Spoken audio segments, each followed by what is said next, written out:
Hai semuanya, kami dari kelompok 12 di Inisiasi Undip 2021. Di sini saya akan menceritakan inti cerita folklore kami yang berjudul Kisah Sari Bulan dari Sumbawa. Nah, ceritanya itu ada seorang putra mahkota yang berasal dari Sumbawa Timur yang bermimpi akan menikahi seorang putri yang sangat cantik karena ia memiliki tekad yang kuat dan mempunyai kesan yang sangat-sangat baik dengan mimpinya. Lalu ia mencari putri tersebut dan perjalanannya adalah sangat lama sekali untuk mencari putri ini. Namun tanpa sengaja ia singgah di salah satu pulau untuk mencari air. Niat awalnya adalah mencari air, namun ternyata putri tersebut ada di pulau tersebut. Ia langsung nikahinya. Lalu beberapa bulan kemudian ia ingin membawa putri ini pulang ke kerajaannya di Sumbawa Timur.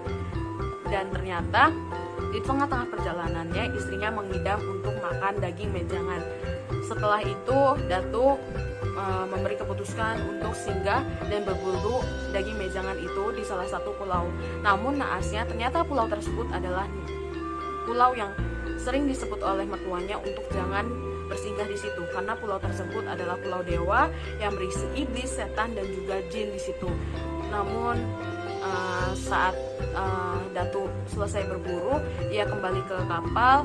Sifat dari istrinya sangatlah berbeda dan ternyata ada cerita bahwa istrinya dicongkel matanya dan juga ditenggelamkan ke dalam laut.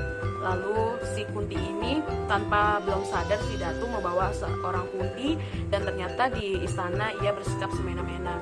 Lalu istrinya terombang-ambing di dalam lautan, namun selamat karena ada batu karang. Setelah itu istrinya melahirkan dan memberi namanya anak tersebut Aipat. Aipat ini dan istri ini dibantu oleh keluarga Tangko, dan keluarga Tangko ini memberikan Aipat seekor kuda pacuan dan menyuruhnya berlatih. Dan ia mendengar bahwa kerajaan Datu Panda ini akan ada perlombaan pacuan lomba untuk memenangkan mahkota kerajaan. Dan singkat cerita, akhirnya Aipat itu memenangkan perlombaan. Dan disitulah Datu bertemu kembali dengan Sari Bulan, sekaligus Sari Bulan mengungkapkan kebohongan Kunti. Setelah diangkat menjadi raja, Aipat berubah nama kerajaan tersebut menjadi Kerajaan Tangko karena Tuan Tangko sudah mengenang kebaikan dan Kunti pun dikurung di sebuah sumur yang dalam.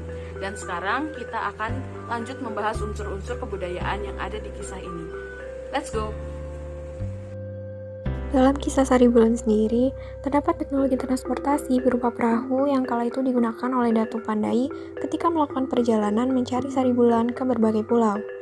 Perahu ini telah berkembang sejak masa Neolitikum sekitar 10.000 tahun yang lalu, dengan adanya bukti lukisan perahu pada dinding-dinding gua di wilayah Sulawesi Tenggara, Papua, dan Kalimantan. Namun, fungsinya terbatas hanya untuk berburu dan memancing di sekitaran sungai. Sebagai negara maritim yang dikelilingi pulau, perahu menjadi armada transportasi yang krusial bagi masyarakat Indonesia. Sejak revolusi industri, teknologi perahu telah mengalami perkembangan dengan dibuat menggunakan besi dan baja ringan, serta mesin uap untuk menggerakkannya. Muncul pula jenis-jenis baru sesuai fungsinya, seperti kapal selam, kapal tanker, kapal perang, kapal pesiar, dan kapal feri. Hingga saat ini, kapal masih menjadi moda transportasi yang digunakan oleh masyarakat, terutama untuk mendistribusikan barang dalam jumlah yang besar dari satu wilayah ke wilayah yang lain.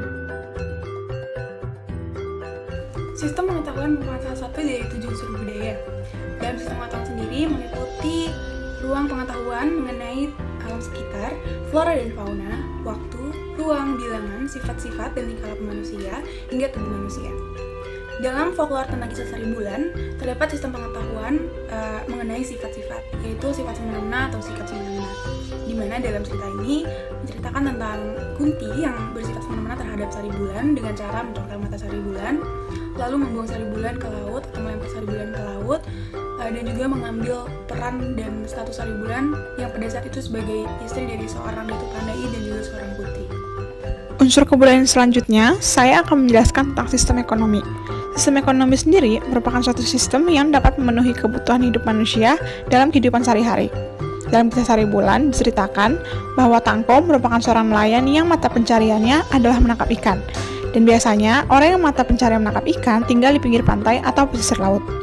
Pada zaman dahulu, kegiatan nelayan masih bersifat tradisional, karena nelayan masih menggunakan peralatan tangkap yang tradisional seperti jaring atau jala yang ditebarkan di sekitar perahu, perahu tanpa mesin yang hanya mengandalkan angin laut dan angin darat, modal usaha yang kecil, dan organisasi penangkapan yang relatif sederhana, serta area belayar yang sangat terbatas.